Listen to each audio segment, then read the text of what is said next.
Everybody, this is Donovan Dock, and Kristen Marcroft. we're with Succeed Forever Community, and I am the founder and the president, and this is one of our parents of one of our students. And so she's also coached with us, been a counselor at one of our camps, volunteers, tremendous servant. And so we just want to share a little bit about Camp Visionhackers. Our end of the year giving campaign is underway.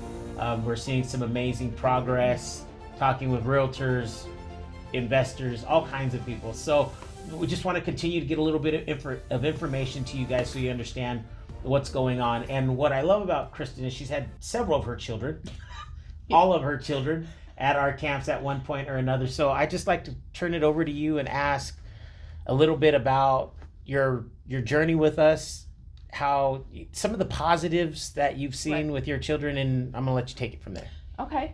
My son is the first one that came. He got to experience camp before I became a part of it. And I saw a kid who reluctantly went with a friend and came home loving and having an amazing time. And I thought, oh goodness, okay, I need to find out what's going on here. I made it to the last day of that first camp, and I got it. I totally got why I was seeing a change in him, because I felt it inside of me too. A really empowering place. The kids worked hard physically. They felt success and accomplishment there. And this is something between the camps. It's so important to not just come to one. It really is trying to touch their lives. And so from the first camp to the second camp, it was a journey that my kids were taking. Can I interrupt? Yeah.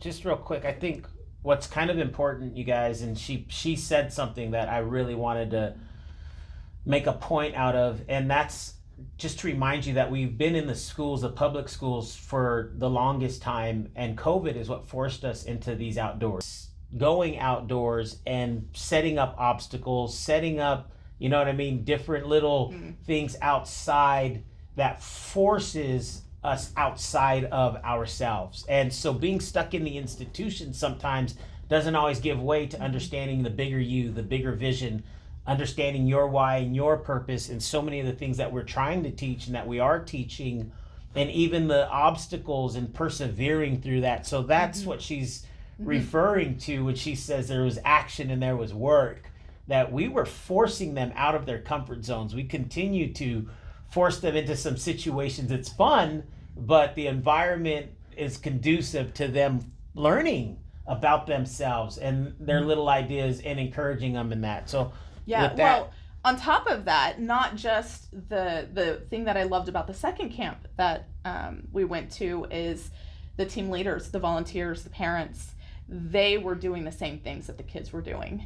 And I think that gave the youth an opportunity, kind of like, they're not asking me to do anything that's unattainable.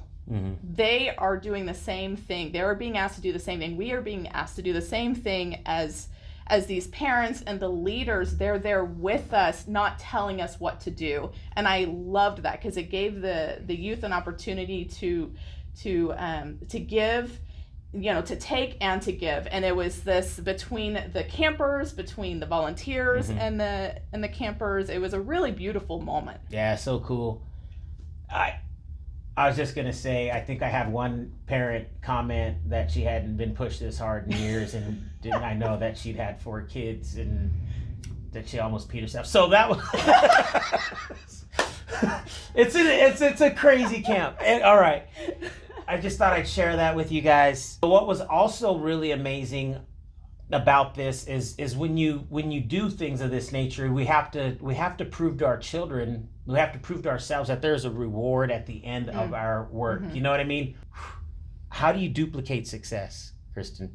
And just being able to spend that free time roaming the camp at will, and having the water slide and the amenities of the camp, and there's an immediate reward for their labor. And so that's something you can't duplicate all the time inside of a school system. I think, you know what I mean, the little sticker that says great that's cool, you got a gold star, but at our place of business, we're giving way more than that. So I really feel like that helps build them up in such a way, you know, like if they'll keep asking, when do we get to, and so we can use that when do we get to by saying, when you get through this next, when you do this, and so we have that ability to really, we have an excuse to push them, and those are very teachable moments. Correct. It's good to do hard things,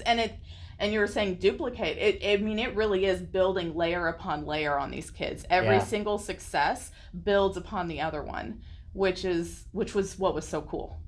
Between one camp to the other, and within each camp, it was just success after success, and you can see those layers building in them. And I just want to say, with layers, our curriculum is layered, and so it takes more than one session to. It's not just a one-off, right? We've got more. We could change the curriculum at just about every camp and be okay. Although there are some very strict principles to, I think, achievement, vision, goal setting, focus, perseverance. It's how we teach that and making it well-rounded. And so, having said that, do you feel, even though you've been to a couple camps and coached, that we're done? No, I'm excited for more. No, Yeah. I really, I see the difference in my own kids. I saw the difference in other people's kids from the first camp to the second camp. And so, no, it's always an evolution within yourself. And so it's building it. We're not done. There's so much more to do. And I think our children, they need more. Whether you think you've got the perfect home environment, the perfect church environment, we can always do more. It's funny that most of my church kids often say that they had their greatest experience when it comes to God at church camp or whatever. And so it's just really important for us to meet community, I think, at that kind of environment that pulls the most out of us. And there's not a limit. There's not a can. You know what I mean? You don't just pop a can in life and say, oh, I drank that, and now look at all. Right. And I think that's the story people want to hear, but that's not always the truth. That sometimes our children need more, and we encourage them to expect more, and we want to give more. And so during this Advent season, we're just asking you guys, with your end of the year gifts and your end of the year giving, to help us be able to get this down payment put together, get a camp purchased. The rent on the overhead on renting these places is astronomical. So if we can get this knocked out and really get one of these camps, you guys, and we're pretty close right now, secured and start building, you can be a part of one of these stories. And being a part of a Quinn or an Owen or so many of these stories, these little beautiful people who need your help. So thank you. God bless you. Merry Christmas. Yes. Merry Christmas. Happy New Year.